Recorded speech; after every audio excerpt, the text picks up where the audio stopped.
Hello everyone, my name is Helga. Tell me guys, what does beauty mean to you? There are concepts of inner and outer beauty, but you must admit that if you're ugly on the outside but beautiful on the inside, if very few people want to know what you have inside, right? Personally, I've always held this opinion, and it seemed to me that a person, especially a girl, is simply obligated to take care of herself. Otherwise, there's no way to live. My mom is a model. She gave birth to me at the age of 26, and when I grew up, people always told her that they felt like I was not her daughter but her sister. She liked those compliments, but I did not understand whether it meant that she looked too young or if I looked too grown up. Over the years, my mom became more and more beautiful, and I wanted to look just like her, so that guys would want to be with me, so that people would always shower me with compliments. But I was not like her. I was more like my father. My dad, to put it mildly, is not a handsome man. He is a cook, just an ordinary cook in a restaurant, and everyone was surprised at such an unusual couple like my parents. My body shape was also from my dad. I was short, with not very long legs, round cheeks, and I was slightly overweight. When I turned 13, I decided that it was time to change something about myself. I mean, it is unfair how my appearance turned out. Maybe if I was born a boy, I would not care, but I'm not a boy.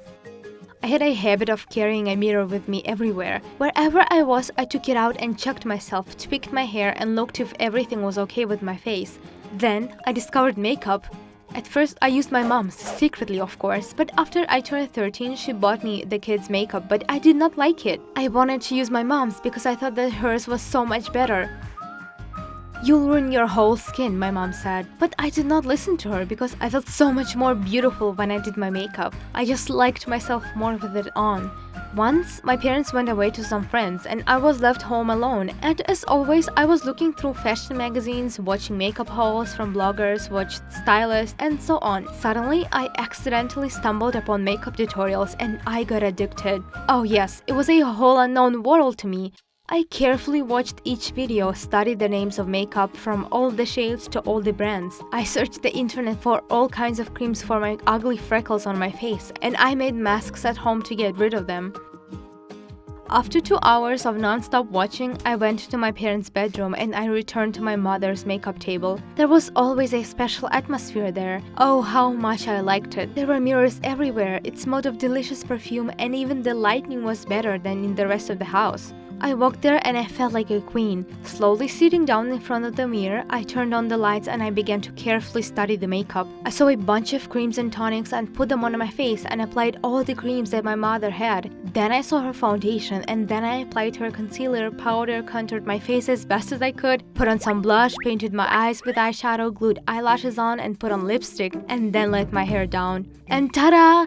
In front of the mirror was no longer a girl with freckles, but a beauty queen, or as it seemed to me. Then I did a manicure as best as I could, found my mother's most beautiful dress and put it on. I took pictures of myself from all the angles and I uploaded them on my Instagram. I expected a bunch of compliments, but my followers just laughed at me, at my flawed, uneven makeup, at a baggy dress, so in short, they called me a clown. This offended me to tears, but I decided not to give up, but to practice more. Before my parents arrived, I washed off all the makeup, but from that day on, it was my ritual. I went to school and after that, I came home, and while my mom was at work, I painted myself and applied anything I found. I needed to practice putting on my makeup and learn how to do it the right way. I took photos of myself every single day, but I did not upload them to the internet. I needed them to make comparisons and work on my mistakes. Once, my mother asked why her makeup was running out so quickly, but I just shrugged and that was it. After a couple of months, she probably began to suspect that I was using her makeup, and she began to hide it, and she hid it so well that I could not find it. Then I started saving my pocket money. I was saving up for a long time and I bought myself makeup online. It turns out that there are creams and eyeshadows that are much cheaper than my mom's. I was so delighted with that. Little by little, my makeup got better and better and I began to wear it to school. Then I nearly stopped eating to lose weight.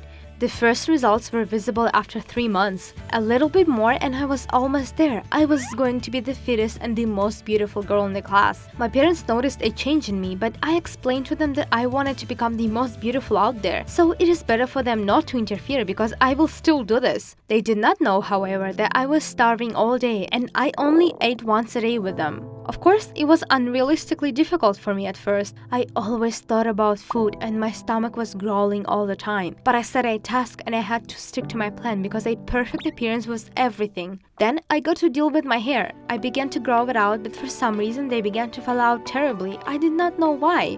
My friends called me a beauty freak, but I even considered this a compliment. Is it bad to be the most beautiful? Every year I got better and better at doing my makeup. I was interested in fashion too, and I also bought myself my own makeup. However, closer to being 15, my mom began to give me more money for personal expenses, so I began to buy myself my favorite things but in a more expensive form. Everything suited me. I actually lost a lot of weight. I became prettier and more spectacular until something terrible happened. I signed up for a photo shoot and it was my first photo shoot in my life. The pictures from there would go online. I wanted to present myself to the world as I was at that time, beautiful and young. When I received the photographs, I admired myself. There I was, a true beauty. However, then I received a bunch of unphotoshopped photos and they terrified me. I noticed that wrinkles appeared on my face. I could not believe this nightmare. How could that be? I immediately ran to the mirror, turned on the light, and took a closer look at my skin. And I really did have wrinkles, and they were tiny, but there was so much of them. It scared me, but that was not all. In the photos, I also noticed that bald patches appeared on the top of my head. Imagine, in my 16 years, I was already looking like my grandma. What do you think caused this to happen? Of course, I overdid it all. I sat in the room and cried so loudly at the top of my lungs. My mother came to check on me, and for the first time in the last couple of years, she saw me without foundation on. And she herself was very surprised. She asked if I had been using foundations and creams all these years, and I said yes, and I cried even more. Later, I showed her a whole box of my makeup that I was hiding from her. My mom was shocked. She said that I used poor quality makeup, which is why I actually injured my entire face. How could you hide all this from me? She asked, but I did not know what to say. I was ashamed before her and before my own self. It's so terrible, and just like that, I suddenly turned into an old woman. Then I laid out all my cards on the table. I told her how I ate all these years and how I tried on my poor skin all the weird random creams that I found. I decided not to celebrate me turning 16 because I did not want anyone else to notice my wrinkles. I closed in on myself and began to develop a complex because who needed such an ugly person like me? Would you talk to someone like that? Probably not. But my mom did not leave me in trouble. She signed me up for the doctors to check the condition of my overall body and my overall health. Then we went to the esthetician together to heal my exhausted skin. So we started my healing and rebuilding me from the inside and outside. It was a long process and I had to learn to eat again, play sports, and give up using my makeup. My mom threw out everything that I had bought and hoarded all these years. She promised to spend more time with me, and I promised not to experiment like this anymore and to always consult with her before anything else. A little more than a year has passed ever since we began this healing journey. I worked a lot on myself, but this time everything was under the strict control of my mom and other specialists. So, shortly speaking, girls, I advise you not to experiment on yourself. It's better to give up makeup once again than ruin your whole face at the age of 16. Love yourself the right way. You gotta love yourself the right way. If you liked the video, then press the like button and leave us some comments down below. And don't forget to subscribe.